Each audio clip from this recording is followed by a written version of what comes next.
Hello friends, welcome to my YouTube channel Fix Pro School. आज का ये video आपको वोल्टेज, करंट, रेजिस्टेंस और साथ ही साथ एनालॉग सिग्नल और डीसी पल्स यानी कि पीडब्ल्यूएम एक्सप्लेन करने के लिए है। इसमें आपको समझ आएगा कि कैसे एनालॉग सिग्नल काम करता है, कैसे डीसी पल्स काम करता है, इसमें हम समझेंगे। और बाकी हमारा एक नया कोर्स शुरू हो रहा है, नया बैच शुरू हो रहा है। 20 अगस्त से जो बैच शुरू होगा ये ऑनलाइन है और 1 सितंबर से ऑफलाइन बैच शुरू हो रहा है। अगर आप इसमें ज्वाइन करना चाहते हैं तो नीचे दिए हुए नंबर पे आपको संपर्क करना होगा। बाकी आपका और ज़्यादा समय ना लेते हुए हम वीडियो शुरू करते। बिना स्किप किए देखना, आपको बहुत नॉलेज मिलेगी। और वीडियो अगर आपने लास्ट तक देखा तो आप मेरे को कमेंट में ज़रूर लिखें कि आपने लास्ट तक वीडियो देखा है। ठीक है जी, शुरू करते हैं। धन्यवाद। तो जैसा कि आपके सामने लिखा है वोल्टेज, करंट, रेजिस्टेंस, ठीक है, एसी और डीसी, एनालॉग फ्रिक्वेंसी, पीडब्ल्यूएम और कैपेसिटर। ये सभी टॉपिक्स आप पहले स्टडी कर चुके हो 4 दिन या 5 दिन की क्लास में। आज हम जो देखेंगे वोल्टेज, करंट और रेजिस्टेंस कैसे उसका जो ग्राफ होता है ये काम करता है डीएसओ में। एसी और डीसी का ग्राफ देखेंगे, एनालॉग फ्रिक्वेंसी और पीडब्ल्यूएम में क्या अंतर होता है, कैपेसिटर कैसे वर्क करता है, चार्जिंग, डिस्चार्जिंग, ये सारी चीज़। ठीक है, तो यहाँ से हम शुरू करते हैं। यहाँ जो सर्किट है पहले इसको हम यहाँ से रिमूव करते हैं, हटा देते हैं। बहुत सिंपल सर्किट हमको यहाँ पे बनाना है पहले। ये बिल्कुल सिंपल है। यहाँ पर आपका वोल्टेज है यानी बैटरी है और आपके पास में एक एलईडी एक बल्ब है। यहाँ पर 1.76 वोल्ट पे अभी ये बत्ती चल रही है और यहाँ पे जो एम्पियर कंजप्शन हो रहा है 23.5 मिली एम्पियर का। ठीक है, इसके बाद हम यहाँ पे वोल्टेज इंक्रीज करेंगे। 3 वोल्ट तक ये चल सकता है। इसके बाद जैसे ही हम आगे बढ़ेंगे ये लाइट ख़राब हो जाती है, फ्यूज़ हो जाती है। ठीक है, अभी 3 वोल्ट पे ये बत्ती चल रही है, लेकिन हमको वोल्टेज इंक्रीज करना है किसी और चीज़ को चलाने के लिए सर्किट में। ठीक है, तो हम क्या करते हैं, यहाँ पे एक रेजिस्टेंस लगा देते हैं।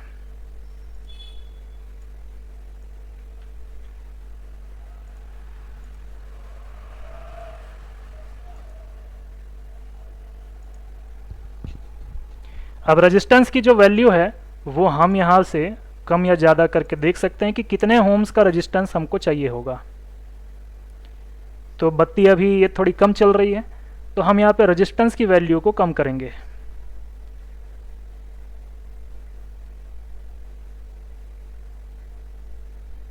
अभी ये तो फ्यूजिबल रजिस्टर जैसा हो गया, ठीक है, फ्यूज़ के जैसा। ये 1 ओम्स का हो गया।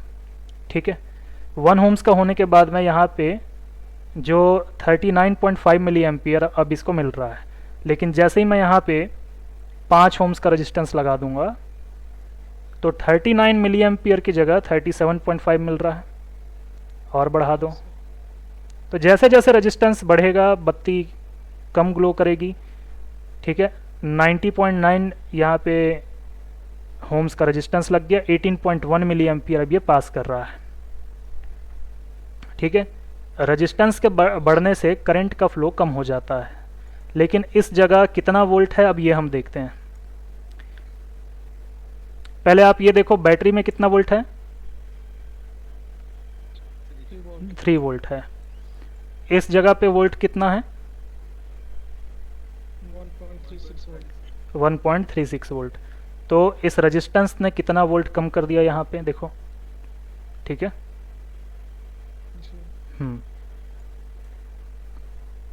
तो रेजिस्टेंस के लगने से अभी रेजिस्टेंस की वैल्यू मैं थोड़ी कम करूंगा, फिर देखना यहाँ पे क्या होता है। फिर से वोल्टेज इंक्रीज हो गया। ठीक है, तो रेजिस्टेंस लगने से वोल्टेज और करंट दोनों कम होता है, इस चीज़ को याद रखेंगे।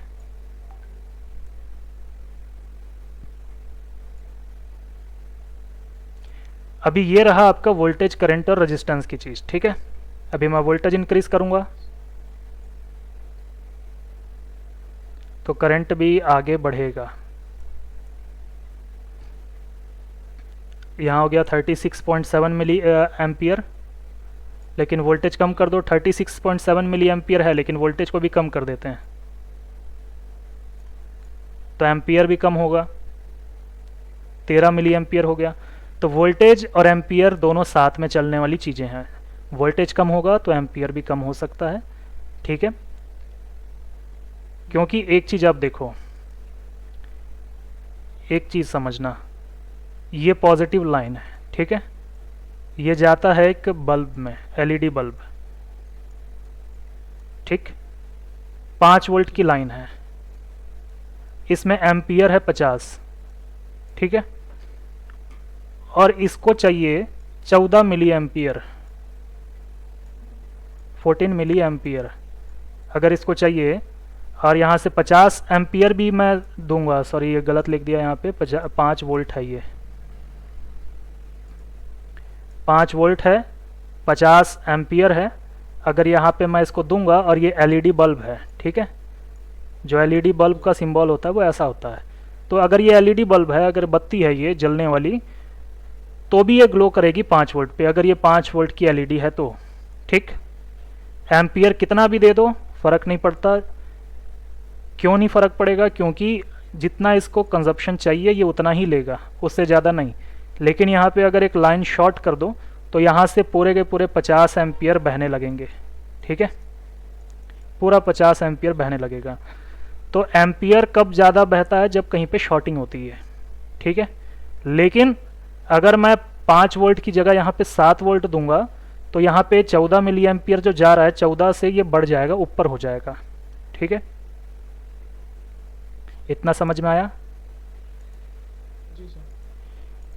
यहाँ पर शायद मैं बता पाऊँ।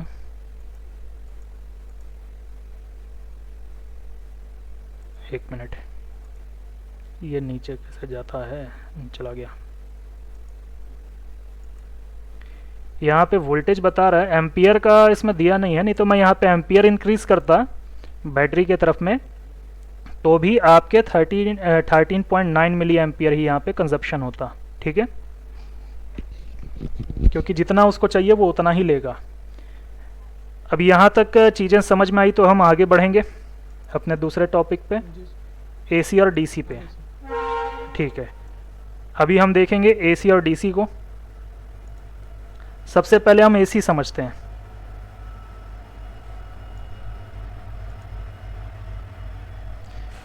ये हर्ट्स है, ठीक है। ये जो अप एंड डाउन हो रहा है, यहाँ पे 200 हर्ट्स चल रहा है। 200 हर्ट्स का मतलब क्या होता है? 50 हर्ट्स जो हम पढ़े थे एसी में, 50 हर्ट्स का मतलब होता है 1 सेकंड में 50 बार फ्रिक्वेंसी अप एंड डाउन हो रही है, ठीक। ये था 50 हर्ट्स। तो वहाँ पर 200 हर्ट्स है, मतलब 1 सेकंड में 200 बार फ्रिक्वेंसी अप एंड डाउन हो रही है, ठीक। Very good. अभी यहाँ पे वो जो बत्ती है ये तो ग्लो नहीं कर रही सही से, तो यहाँ पे हमको एम्पलीट्यूड को इंक्रीज करना पड़ेगा। एम्पलीट्यूड मतलब क्या? एम्पलीट्यूड का मतलब होता है, ये आप फ्रिक्वेंसी को देखो पहले,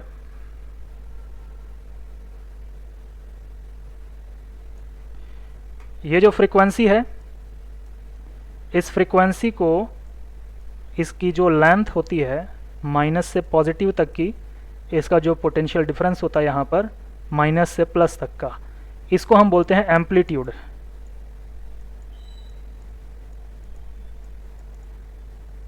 ठीक है। माइक बंद करो जी, जिधर से आवाज़ आ रही है। एक आदमी बस चालू रखना, जिसको डाउट होगा और वो भी चालू रखेंगे। ये है एम्पलीट्यूड, ठीक है। एम्पलीट्यूड जो होता है, एक मिनट मैं आपको यहाँ से दिखाता हूँ। अभी ये एम्पलीट्यूड है इसका 1 वोल्टेज, ठीक। तो इसको हम इंक्रीज कर सकते हैं। यहाँ पे 3 वोल्ट रखा मैंने, ठीक है। अभी यहाँ आगे ये इंक्रीज होगा और इंक्रीज कर देते हैं, इसको रखते हैं 5 पे। तो -2 +2, ठीक है। तो ये तो हुआ 4 वोल्ट, इस लाइन पे 4 वोल्ट आ रहा है, ठीक है। अभी यहाँ पर आपको गौर करनी है, एक सर्किट में गलती हुई उसको आपने समझना है। गलती नहीं हुई, एक्सप्लेनेशन में गलती हुई यहाँ पे, वो समझो आप क्या गलती हुई यहाँ पे। अभी हम इस जो लाइन है इसका ग्राफ देख रहे हैं, रेजिस्टेंस की बाद वाली लाइन का, ठीक है। हमारे सर्किट के हिसाब से यहाँ पर कितने वोल्ट बन रहे हैं, देखो यहाँ पे बन रहा है 5 वोल्ट, ठीक है। लेकिन यहाँ पे क्या कर रहा है, -2 और +2, इसका मतलब इस जो एम्पलीट्यूड का मतलब है -2 और +2 मतलब 4 वोल्ट का। तो ये तो 4 वोल्ट बना रहा है, लेकिन इस लाइन का जो ग्राफ है इसको हम हटा देते हैं यहाँ से, और इस तरफ की लाइन का हम ग्राफ देखते हैं। ये कितना कर रहा है, -5 और +5, ठीक है। ये हो गया एम्पलीट्यूड, ये समझ में आया, ग्राफ की बात है बस। अब इसके आगे हम देखते हैं, इसी को हम PWM के साथ समझते हैं। PWM क्या होता है, किसी ने पूछा था, वो होता है डिजिटल पल्स। ये जो PWM है यहाँ पे, PWM, हम जो AC और DC समझ रहे हैं, AC को आप समझो एनालॉग्स फ्रीक्वेंसी, ठीक है, अभी इसको समझने के लिए। और DC जो है वो तो डायरेक्ट वोल्टेज था, जो हमने यहाँ पे देखे वोल्टेज, करंट और रेजिस्टेंस में वोल्टेज हमने डायरेक्ट वोल्टेज रखा था DC वोल्ट। तो DC तो वहाँ पे आपका ख़त्म हो गया इस वाले चैप्टर में, ठीक है। रह गया AC। AC को आपने समझा तो आपने एनालॉग को समझ लिया, फ्रीक्वेंसी को। अब PWM का मतलब होता है पल्स विड्थ मॉड्यूलेशन। ये है PWM फ्रीक्वेंसी, डिजिटल वाली। 0 से शुरू होती है, 1 तक जाती है, फिर 0, फिर 1। 1 का मतलब ऑन, 1 का मतलब हो सकता है 5, 10, 15, 20 कुछ भी। 0 का मतलब 0।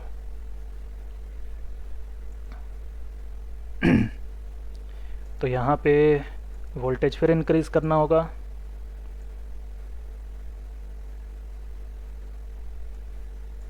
यहाँ पे हम 6 वोल्ट तक रख के देखते हैं। जब आप यहाँ पे 6 वोल्ट तक रखोगे तो ये फ्रीक्वेंसी ऊपर जाएगी 6 वोल्ट तक, ठीक है। इस तरफ की इस तरफ का जो वोल्टेज है वो 6 तक जाएगा ऊपर, और फिर आएगा 0 पे। लेकिन कितना है, 5 मिलीसेकंड में, ठीक है। 5 मिलीसेकंड के लिए ये ऑफ है, 5 मिलीसेकंड ये ऑन है, ठीक।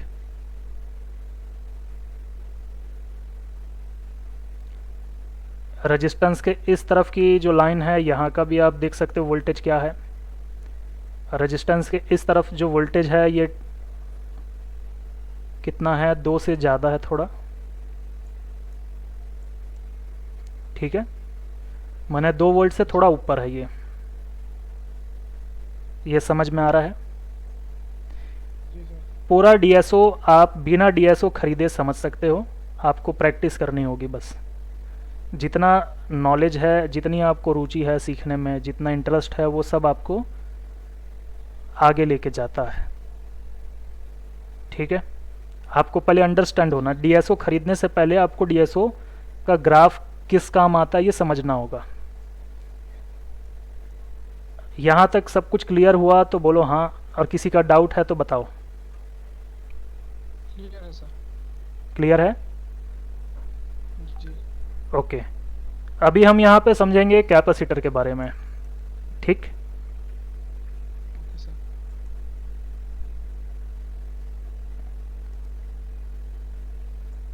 ये है 1 माइक्रोफैरड का कैपेसिटर।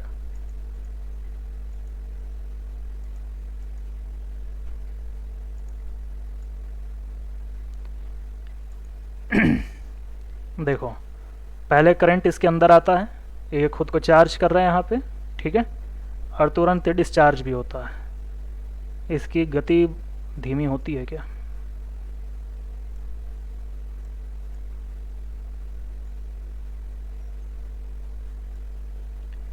कैपेसिटर की वैल्यू आप बढ़ा सकते हो उसमें।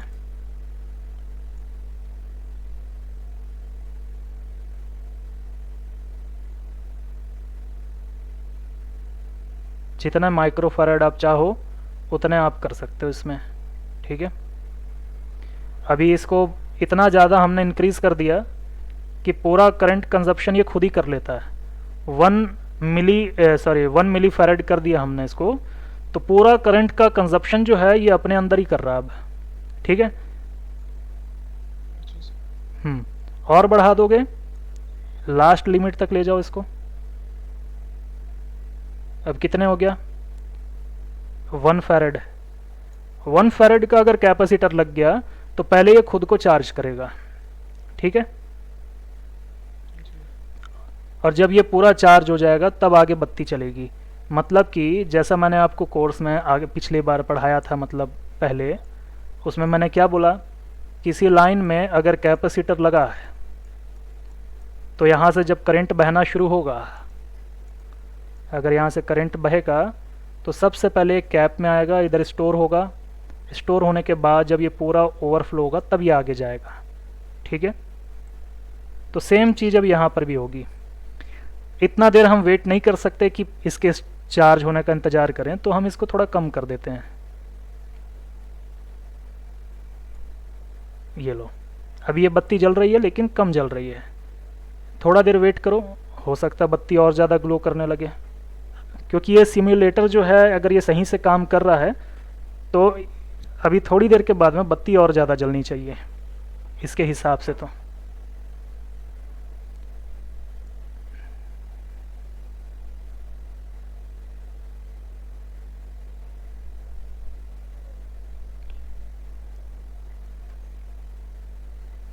देखो यहाँ पे क्या हो रहा है,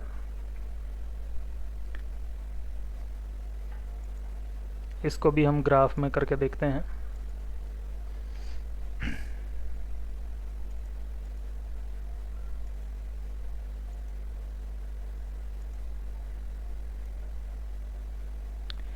देखो उस दिन मैंने जब आपको PWM पढ़ाया तो उसमें मैंने क्या बताया था आपको, जो फ्रीक्वेंसी होती है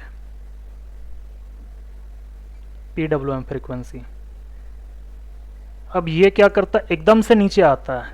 मान लो 5 वोल्ट पे चल रहा है तो ये एकदम से 0 पे आ जाएगा, फिर अचानक 5 पे चला जाएगा। ऐसे में क्या होगी, जो आगे कोई भी कंपोनेंट लगा होगा, LED बल्ब हो या कोई भी चीज़ हो, वो जल्दी ख़राब होगी। लेकिन अगर कैपेसिटर लगेगा यहाँ पे पैरेलल में इस तरह से, तो फिर यहाँ पे क्या होगा, ये पहले खुद को चार्ज करेगा, मतलब एकदम से नीचे नहीं आएगा, और फिर जब ये डिस्चार्ज होगा तो पहले धीरे धीरे डिस्चार्ज होने लगेगा, ठीक है।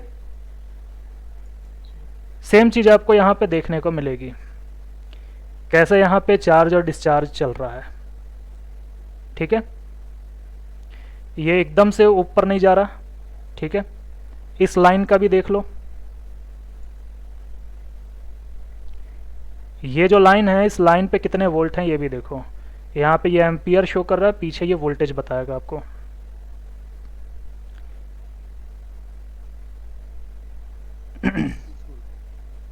नहीं नहीं, 6 वोल्ट तो आपकी ब्लू वाले, ये जो आपका PWM का जो फ्रिक्वेंसी जनरेटर है ये बना रहा है इतने वोल्ट। यहाँ पे जो ऑरेंज वाली ये लाइन है रेजिस्टेंस के बाद वाली, यहाँ पे 2 वोल्ट के आसपास ये बन रहा है, ठीक है।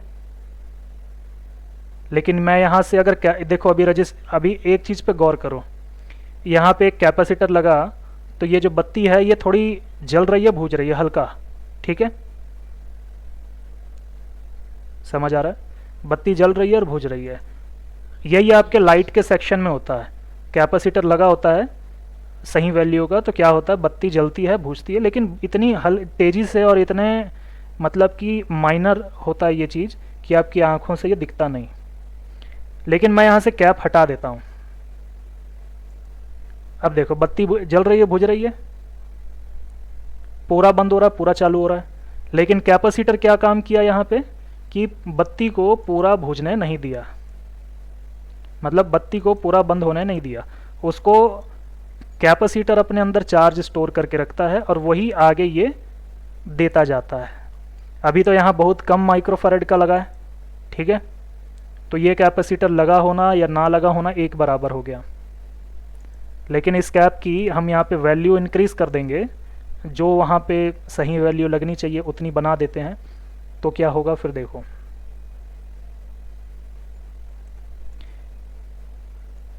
एटी 2.1 माइक्रोफैरड का जब कैप लगा तब भी यहाँ पे ये काम कर रहा है कि बत्ती बुझ नहीं रही। और इंक्रीज करते हैं इसको, इस चीज़ को यूज़ करके आप बिना पैसे खर्च किए कोई भी सर्किट डिज़ाइन कर सकते हो। लो जी, अब ये बत्ती बहुत हल्का सा भूज रहा है, हल्का ग्लो कर रहा है, फिर बंद हो रहा है, फिर ग्लो कर रहा है, बहुत हल्का माइनर। थोड़ा और इसको हम स्टेबल करेंगे तो आपकी आंखों से समझ भी नहीं आएगा, ठीक है। यहाँ तक क्लियर हुए कि नहीं हुए फिर बता दो। हो गया सर। सभी को ओके? जी सर। विनय भैया समझ आया यहाँ तक? ओके।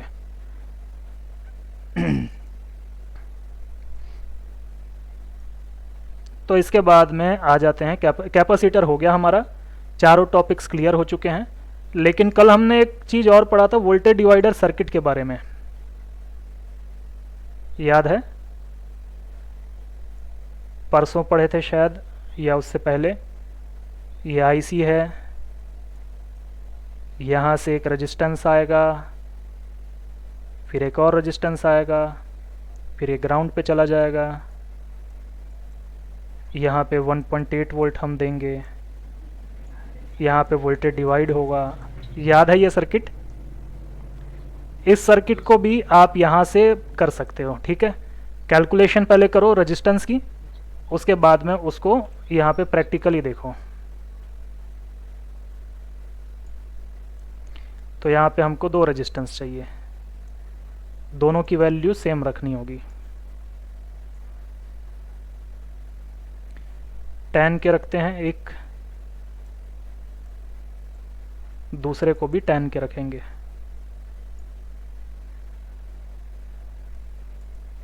दोनों को जोड़ दो, ठीक है। यहाँ पे मैं एक मल्टीमीटर लगाऊंगा, मल्टीमीटर मतलब वोल्ट मीटर लगाऊंगा यहाँ पे।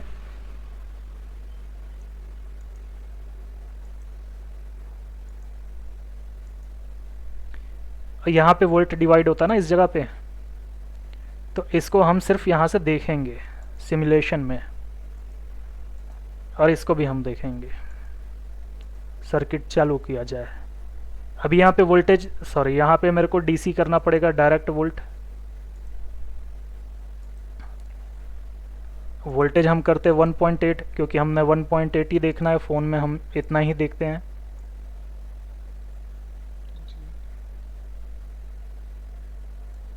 लो जी, ये 1.8 आ गया, ठीक है। इस जगह पे है 1.8 वोल्ट, और यहाँ पे कितना है 900 मिली वोल्ट। 900 मिली वोल्ट का मतलब है 0.9 वोल्ट, ठीक है।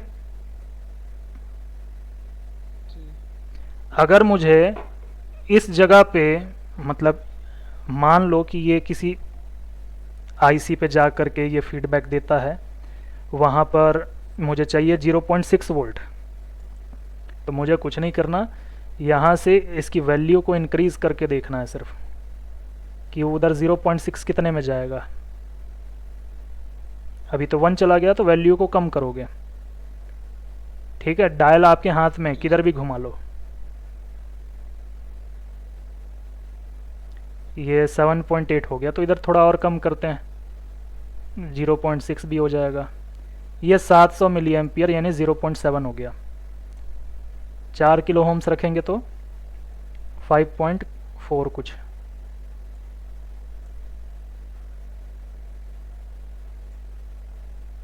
थोड़ा और इंक्रीज करना है,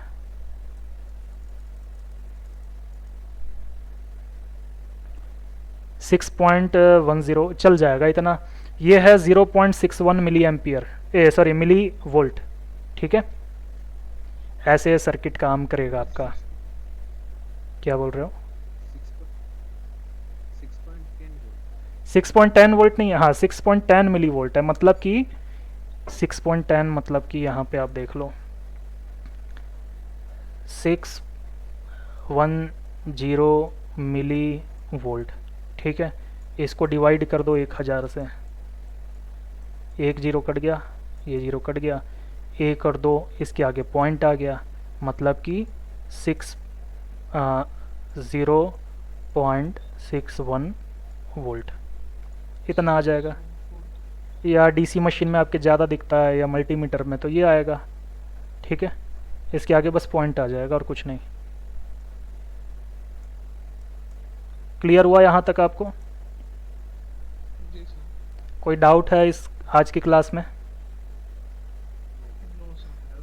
सर ये किसी भी सर्किट में तो एक ही एनटीसी लगता है ना सर? हाँ एनटीसी पीटीसी लगता है। देखो क्या होता है कि किसी सर्किट में एनटीसी लगेगा, ठीक है, एनटीसी ही लगता है नॉर्मली। ये सर्किट मैं क्यों पढ़ा रहा हूँ, क्योंकि आपको हर समय एनटीसी नहीं मिलेगा सेम वैल्यू का, ठीक है। जी सर। आपको मतलब एनटीसी को मतलब उसकी वैल्यू अधिक हो सकती है, कम भी हो सकती है। हाँ देखो किसी सर्किट में लगता है 10 किलो ओम का एनटीसी, किसी में लगता है 100, किसी में लगता है 80 किलो ओम्स का। तो आपको जी एक्यूरेट वैल्यू की एनटीसी आपको नहीं मिलेगी अगर सेम बोर्ड नहीं है या सिमिलर मिलता जुलता नहीं है। तो उस समय आप क्या करोगे, नॉर्मल रेजिस्टेंस मुझे यहाँ पे चाहिए 10 किलो ओम्स का, अगर मेरे को यहाँ 9 वोल्ट चाहिए, 0.9 वोल्ट चाहिए, तो यहाँ पर मैं लगाऊंगा 10 किलो ओम्स का रेजिस्टेंस, चाहे वो एनटीसी हो या फिर वो नॉर्मल रेजिस्टेंस हो। जी। यहाँ तक क्लियर हुए? Yes sir. ओके। तो आज की क्लास में आपने क्या क्या समझे यहाँ पे एक बार पहले देख लेते हैं। आज की क्लास में आप जो समझे हो, study about voltage current resistance, मैंने इसका ग्राफ देखे। पहले आपने इसकी थ्योरी पढ़े थे, लेकिन अभी आपने प्रैक्टिकली ग्राफ के साथ में देखे कि वोल्टेज और करंट को कैसे इफ़ेक्ट करता है रेजिस्टेंस, ठीक है।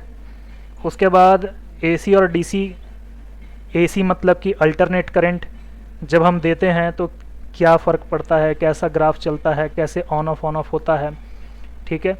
फिर एनालॉग फ्रीक्वेंसी को हमने एसी से रिलेट करके देखे। फिर डिजिटल पल्स यानी पीडब्ल्यूएम उसको देखे। एम्पलीट्यूड क्या होता है ये भी हमने देखा इसमें, ठीक है। जी उसके बाद रेजिस्टेंस और कैपेसिटर को देखें। अभी आपको मैं एक चीज़ और दिखाता हूँ।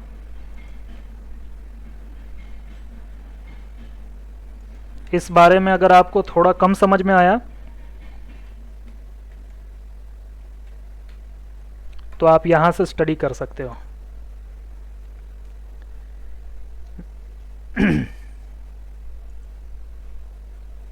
यह पीडब्ल्यूएम का ग्राफ है।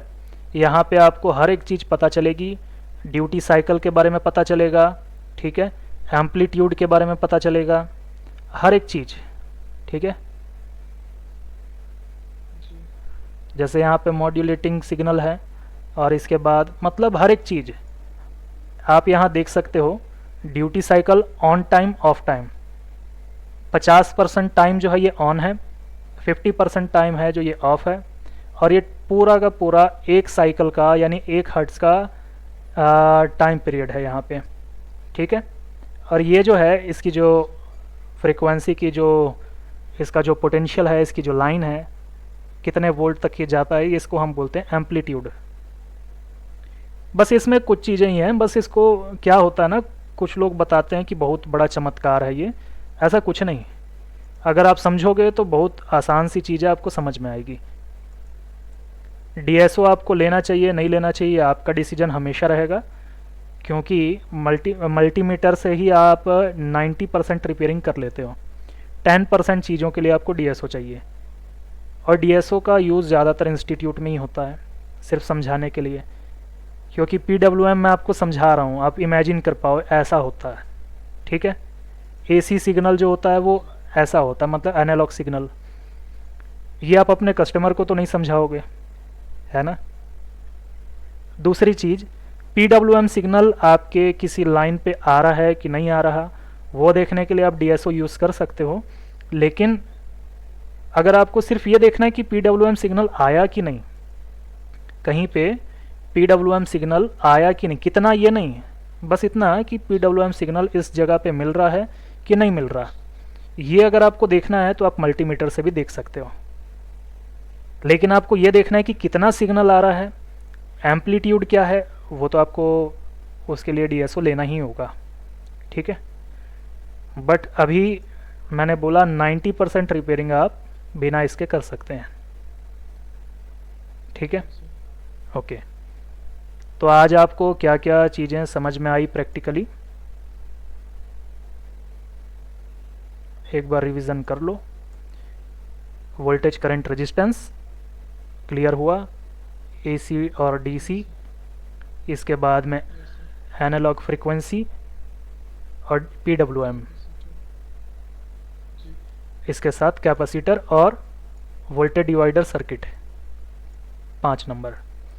कल हम जो पढ़ेंगे वो होगा डायोड के बारे में ठीक है। और ये वीडियो अभी आपको YouTube में भी मिलेगा, कुछ चीज़ आपको अगर मान लो नहीं समझ आई तो वहाँ पे आपको समझ आ जाएगा देखने से। और कोई इसमें चीज़ तब भी ना समझ आए, आप मेरे को डायरेक्ट मैसेज कर सकते हो या फिर कॉल भी कर सकते हो। यहाँ पे अभी हम समझेंगे डायोड के बारे में कल की क्लास में, ठीक है। तो ओके जी, यहीं पे क्लास ख़त्म करते हैं, ठीक है। ठीक सर। ओके जी, सबको गुड नाइट जी, ख़त्म करते हैं क्लास। ओके, हाँ जी, गुड नाइट।